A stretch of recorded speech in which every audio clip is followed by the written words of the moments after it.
মৃত্যুর দীর্ঘ ৪ মাস পর অবশেষে দাফন হতে যাচ্ছে ইরানের সর্বোচ্চ নেতা আয়াতুল্লাহ আলী খামেনির মরদেহ। কিন্তু সবাইকে চমকে দিয়ে তার শেষ যাত্রার সবচেয়ে গুরুত্বপূর্ণ অংশটি অনুষ্ঠিত হতে যাচ্ছে ইরানের বাইরে, প্রতিবেশী রাষ্ট্র ইরাকে। হঠাৎ করে কেন এই সিদ্ধান্ত? এর পেছনে কি কেবলই ধর্মীয় আবেগ, নাকি লুকিয়ে আছে মধ্যপ্রাচ্যের ক্ষমতার রাজনীতির বড় কোনো রহস্য?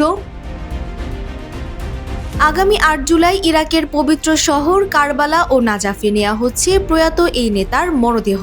সেখানে রাষ্ট্রীয় সমন্বয় ও পপুলার মোবিলাইজেশন ইউনিটসের সহযোগিতায় আয়োজন করা হচ্ছে এক বিশাল শোকানুষ্ঠানের। এরপর মরদেহ আবার ইরানের মাশহাদে ফিরিয়ে এনে দাফন করা হবে। স্বাভাবিকভাবেই প্রশ্ন উঠছে, একজন ইরানি নেতার বিদায় অনুষ্ঠান কেন ইরাকে?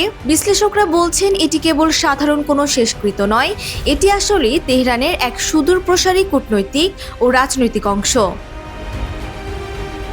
সাম্প্রতিক সময়ে সিরিয়া ও লেবাননেই ইরানের প্রভাব কিছুটা ধাক্কা খেয়েছে। ঠিক এই মুহূর্তে কারবালা ও নাজাফের মতো শিয়া ইসলামের মূল কেন্দ্রে খামেনির স্মরণানুষ্ঠান করে ইরান বিশ্বকে দেখাতে চায় আঞ্চলিক মিত্রদের উপর তাদের নিয়ন্ত্রণ এখনও কতটা শক্তিশালী। তাছাড়া দীর্ঘ ৪ মাস পর এমন এক সময় এই আয়োজন করা হচ্ছে যখন যুক্তরাষ্ট্রের সাথে ইরানের আলোচনা শুরু হয়েছে এবং মধ্যপ্রাচ্যের দেশগুলো উত্তেজনা কমানোর চেষ্টা করছে।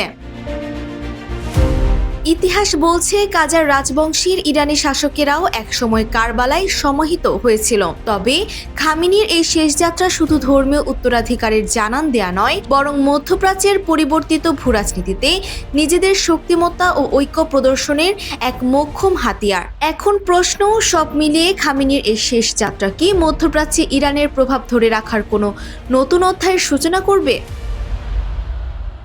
Desk report, Bangladesh bulletin.